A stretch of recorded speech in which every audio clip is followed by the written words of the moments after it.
more than anything else, the terms housewife, homemaker are often used, I think, in a derogatory fashion, There's not nothing, according the no, no, respect I that don't women think, deserve no, no, for the work they do. firstly, I don't think women give a damn about whether you call them a housebreaker or some ambitious lady. Women are not driven by those schisms. I genuinely believe that when you try to contextualize such conversation from an economic point of view, you better have something which is a solid economic perspective for policymakers to opine on. The development sector, which is your NGO ecosystem, works on a lot of contexts. But ultimately, for policymakers to make life easier for people, what do you need to do? I'll give you one example. Ayushman Bharat started, right? 10 crore families, 300 million Ayushman Bharat cards given out to citizens. How has it helped women? Now, cancer of the breast is something that not many people in our country spoke about openly. But there was a presumption that this is culturally not permissible as a topic of conversation. If you look at the numbers in Ayushman Bharat, women have personally gotten themselves screened for cancer of the breast and the cervix. 24 crore women. What does that mean?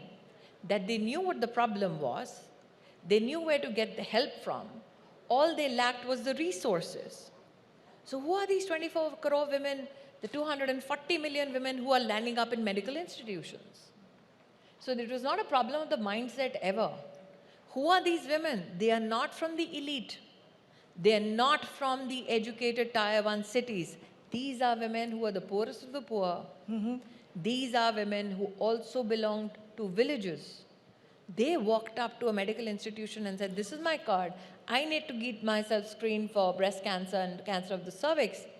That's a huge cultural, I think, takeaway from Ayushman Bharat. Yeah. But if you look at numbers financially, and Rajneesh is better at all this than I am, but if you look at the numbers financially, Prime Minister Modi in the past 10 years has taken out 25 crore Indians, 250 million, if I'm right, out of multidimensional poverty.